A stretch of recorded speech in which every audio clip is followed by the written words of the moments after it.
Hey everyone, it's UA from the Strictly Broken YouTube channel, and with Twinkle Melody releasing, I had to update all my Bermuda decks, standard and premium. So for this video, this is premium Riviere, and this is the pure build because I'm not particularly a fan of the hybrid version with Melody cards. Because right now, I think both versions aren't top tier, and if you want to beat the top tier decks, you got to do something as unfair as their strategies, or you're just, not competing with them. And, although the Melody version does have some unfair, like superior riding with Trois, it's not, like this deck you can be on grade 3 when your opponent's grade 1, and that is how you win games right now in premium against the best decks. So I'll get straight into it. There's been many profiles on this, but there is updates from Twinkle, so it's worth showcasing. For Riviere and for Trois, this is self-explanatory. Like, you're playing Riviere, you play these. If you're not playing pure, you play like 3 of these maybe. But this is like mainstay in the decks. Like at this point, like you don't even resolve Trois anymore, because people know that if you're playing against Bermuda and their starter is Riviere, like they have to deny you the CB so you don't superior stride on them or like superior ride on them. So you're not doing this a lot, but this is really good as a multi-attacker in this deck. So there's that going for it. On your Tirua turns, on your ultimate stride turn, it's a great card. Or just even on any of your strides, it's multi-attack. It's pretty good. But it's not the better one. Selena is definitely the better one though, because Soul Blasting, you'll run out of soul if you keep using this for multi-attacks. But you still gotta play it as a threat for superior stride / ride if you don't even play it at all. Like, you're just missing out on a lot. So yeah. And then 2 copies of Marjan. This card actually sucks. Like, people who are like super edgy, wanna, show off their flex, know a lot about card games and go like, hey man, I played 2 Pot of Greed, bro, I'm so cool. But unfortunately, this is not Pot of Greed. This is hard once per turn effect. And it only gets, like, only one of the cards is a draw. The other is like a selective card. Which, granted is not that bad, because I'm playing the V starter, so you can select a 15k starter Riviere that you Soul Blasted. So it's actually fine, but it's not Pot of Greed. Like, you play multiples and you have 2 in your hand, and you're just boned because you can't cash them in for cards that you can guard with next turn. But I still think 2's fine. As usual, grade 3s are stride fodders, and setting up for ultimate stride is pretty important. Sometimes this deck does have trouble actually getting the grade 3 Riviere for ultimate stride, so this card helps with that. And again, it nets you a +1 in the end of the day, so I can't really justify going on to 1 right now. But no more than 2, no more than 2. Please don't play 3. It's like too much. So that's 10 grade 3s. On 2 grade 2s, I play 1 old and 3 new of the Riviere, the grade 2 Riviere. I think this, like, make no mistake, this one is the better one. But you play one of this for when you're always turbo hard mulliganing for Selena. You draw Selena, you're usually winning the game. And that means that you won't keep this card every time you see it in your opener. And if you mulligan and you get the Selena, but you don't find the Super Idol, when you do Selena play, you need to ride this one so that you can recoup the Selena minus. Like, this card in some sense recoups the Selena minus because you call out 2 grade 1 Riviere, so you get an extra card. It's great. But if you don't draw this and you still need a Selena, you go into this so that when you ride up to grade 3 Riviere, you draw a card. And that, so I think not playing 1 copy is just wrong, because you're not always going to have this card, and mulliganing less means sometimes you're not going to get Selena. So playing one of this is perfectly fine. You can also do the cheesy ride down to this card, but that's just not that consistent because you actually have to draw it to do that, or fetch it off of your grade 1.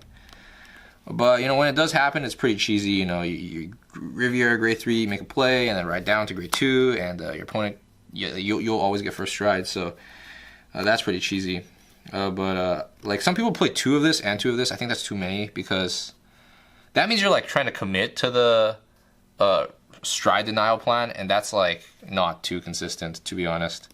This one, just make no mistake, this one is actually just the better one. When you call it the 2 grade 1 Rivieres, like, those are so important because they help your Tirua become pluses, they help your other strides also do work. So yeah, this card is not so. 3 Karos. So Karo's still good. Everyone knows the Citron Float Karo play to set up ultimate stride. And you obviously need Karo to do like a Riviere grade 3 restand play when you're on grade 3 and they're on grade 1, you can use Karo to do that kind of play. They printed a new one in Twinkle that costs CB instead of Soul Blast that can fetch Riviere, but like this one's just better. Like anyone who's good is not going to give you that much CB, and if you waste your CB on a search, you can't use your CB for other stuff. Specifically, it comes up when you're trying to do your grade 3, not stride restand, just the regular grade 3 restand plays. And if you have to pay a CB for that, you're losing potentially a lot of cards, because you need to recover basically all the neg that you take from doing a Riviere restand with the Riviere CB Ditch Draw 2. And if you lose all your CB for that, you're actually just committing to aggro and losing like 2 cards in the process of doing that. So you actually do need to have CB open. And you play 8 counter charges now, but if you need 3 CB to make the full play, you're not gonna have access to that. Like right now you'll need 2 CBs to draw 2 the first time and the second time, and you can get that with the counter charges, but definitely not with 3. So I'd prefer not to play that card. I know it has a second effect that's pretty decent. It gives Riviere Vanguard power, or Riviere unit, I think. Either way, and itself gains power, but I think Karo is just better still. And then finally for Selena, everyone knows what this does. The deck wins games off of drawing this card, off of using this card. This is the card that makes this deck still viable. It is so good. Like honestly, nothing much else to say about it. Grade 1 now. Where's my grade 1s? They're here. So 4 copies of the grade 1 Riviere. This card is, yeah, it's so important. So like it's your consistency boosting card, and it's a free plus when you ride it. So you're never gonna play less than 4. That's like obvious. And the old one, I don't even know what the old one does because this one's just that much better. Yeah, nothing else to explain about this. 4 of the new counter charger. So this one's worth explaining because it's new. So what it does is when it rides on top of any Riviere starter, but it only works. The effect only works on the V1, but you can technically ride on any of them. You can check top 5 for one of the cards in the top 5. You leave it on top and then put the rest on the bottom of your deck and rearrange in any order. So this helps you. This works great with your game plan of finding Selena, right? Because even if you mulligan 5 and you still don't hit it, at least you can now use this card to look at more, just to consistently find Selena. And in the process of like hard mulliganing for Selena, you can now dump copies of this card too, because as long as you draw into like this card later or one of these, you can use this then to find 5 to look for this. You proc the skill first on the starter when you ride it, and then you draw it whatever you rearrange to the top. So huge consistency boost to find Selena. This takes up the slot of the other consistency card, which was a replacer for Mermaid Idol Riviere, because it fetched it straight up from the deck when you ride on top of the old Riviere starter. But this one is just better in my opinion because it has a second effect, A, and 2, it's 10k shield. And you know, when you're drawing all these cards off of your grade 3 Riviere and your stride triggers and everything, just being able to increase the expected value of your shield amount that you're getting is a big deal. 10, much better than 5 for guarding.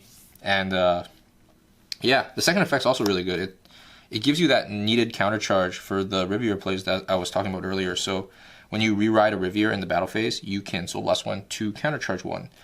And then this goes hand in hand with the other counter charger that we play 4 of. I just really want to maximize these. They help you do the most unfair thing in your deck, so you just want to see them. And there's nothing wrong with maximizing them because they're all 10k shields. 8 counter chargers is just, I think, what you need to get that consistent grade 3 push. Because, you know, putting people at high damage is always great. It means your next stride is usually lethal. And when you're doing, it's like 1, 2, 3, 4, 5, 6, 7, 8, potentially 8 attacks at your high point, they're dying if they're at like 4 or 5. So super important just to set up that early grade 3 Riviere rush. And then triggers, I play V premium triggers only. So for crits. I mean, like V premium crits. Because you have 2 of them, you might as well just max out on them. You don't need to play the vanilla ones. Don't use the soul charge effect. It's funny. People throw away 15k shield in their hand, thinking that the draw is nice, but the draw is not a draw. You're throwing the 15k away to get a card that's expected value is lower than 15k. So like, unless you're slapping this down for 4k power, which I guess on your Selena, like if your Selena's making attacks, it does matter for better numbers, but like, if you're just like slapping it down for like an inconsequential number, like to get a draw, like you're just wasting your 15k shield. So don't do that. This one's like a huge consistency buff though for striding. So this one's great. But still, you're like giving up 15k shield to stride. So it's like, these crits are pretty well designed in that they're 15k shield and have effects. It makes the effects actually a cost. Yeah. Then 4 heals, 4 PGs. This is the other buff that Twinkle Melody gave this deck, the SPPGs. So that's like a huge buff in value. And nothing really else to explain about these.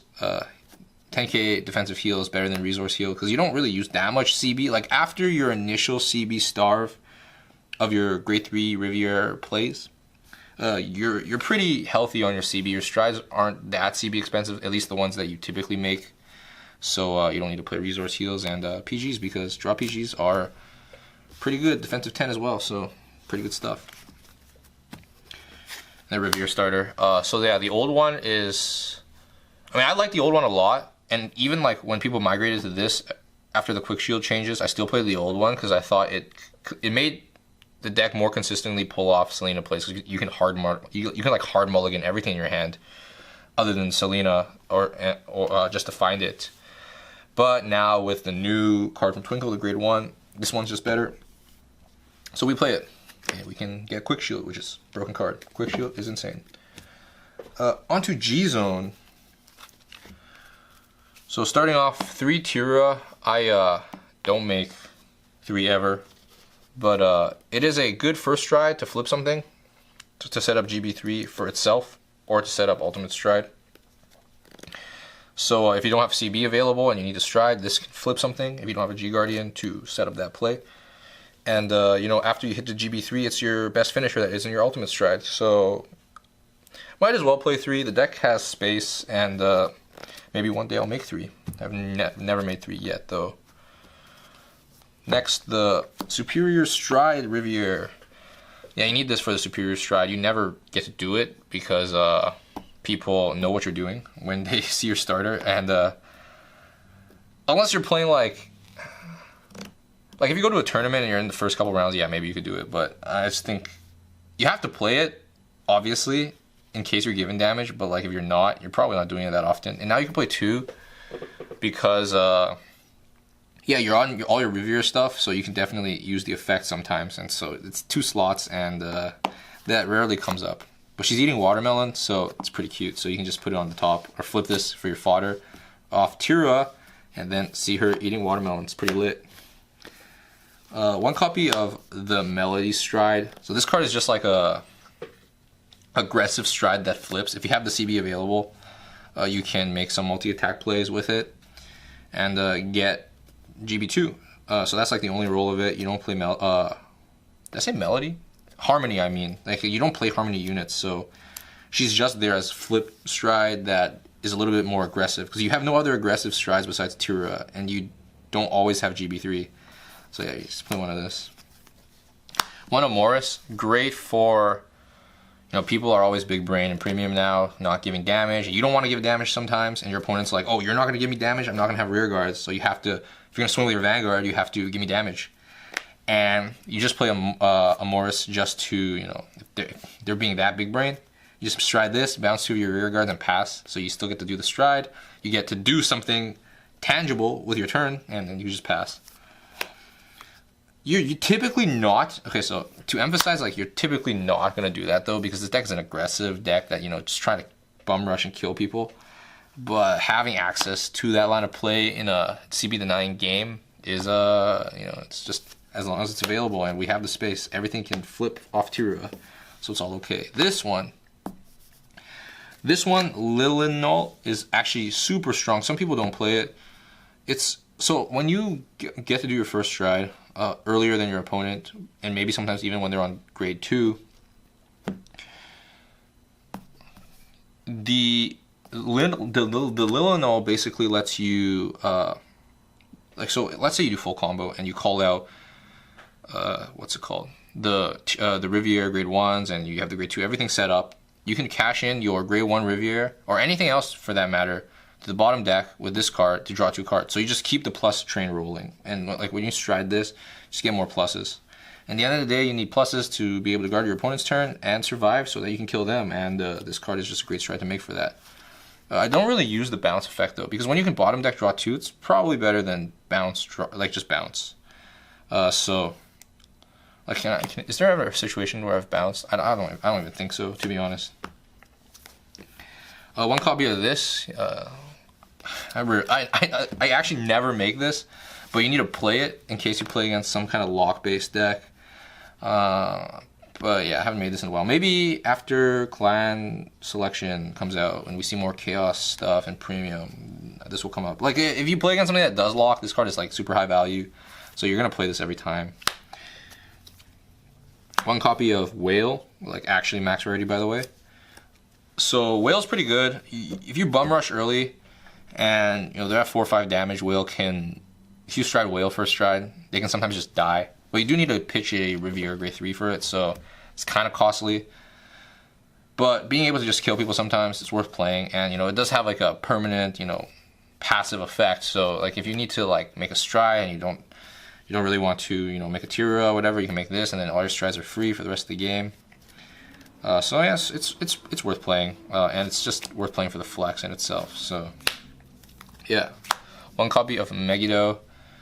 Your win condition is this card, so you play it, and yeah, there's nothing else to say. It's just this is your win condition. And then on to G guards. So one Citron. I don't think I need to play 2 because the float Citron play, as good as it is to set up ultimate stride fodder, is like, it's cute. I don't play Honolly, so I can't float it in the battle phase either, as like a play against like FDK, OTK decks on grade 3. So since I'm not playing Honolly, since I'm not playing Honolly or other cards that I want to float out in the battle phase, I think one of this is fine. And honestly, I can't find a second one. This card is like impossible to find. Like, oh my goodness. It took me ages to find the first one to begin with. 2 copies of Leona. She's like, unfortunately, your best G-Guardian that isn't the flip G-Guard. So you just play 2 of this. So she bounces something on your board. If you guard with that card, she gains 5k. So that's, if you're bouncing like a grade 1 Riviere, that's 30k shield guard, which is 30k shield, so that's relevant. And unfortunately, I wish, give me back my just give me back my OPG guard that's banned, like please. Like, oh my goodness, all these G guards are way worse in comparison. And then 2 flip G guard, because this is your highest amount of shield. Like if you have like a solid hand size like 6 to 8, you're just, it's the biggest G guard, so you got to play 2 of it, and it helps you like rush GB3, right? So like if you do like a superior stride and then you G guard this, flip something, you have GB3, you can ultimate stride. So like you have to play this card, but I play 2 because it's the highest amount of shield. And that's it for G Zone. I guess I'll show markers. I play Force 1 markers. I don't think you ever make Force 2, honestly, because if your win condition that you're trying to set up is like either Tira multi-restand plays or ultimate stride, like Force 2 doesn't really help for either of those, and you just really need the Force 1 power. So like I never make Force 2, but yeah, and so I can flex these signed Force 1s, and then quick shield. That's it for the deck. Definitely not top tier by any means, but definitely a fun premium deck that you can build pretty quickly. If you're going base rarity, you can build it pretty easily off of your standard Riviere stuff. So yeah, if anyone's trying to get into premium, this is a great deck to start with. It's also super easy to pilot and easy to play. So it teaches you the ropes of like, striding and what you want to do on your stride turns and everything, and like interacting with your opponents.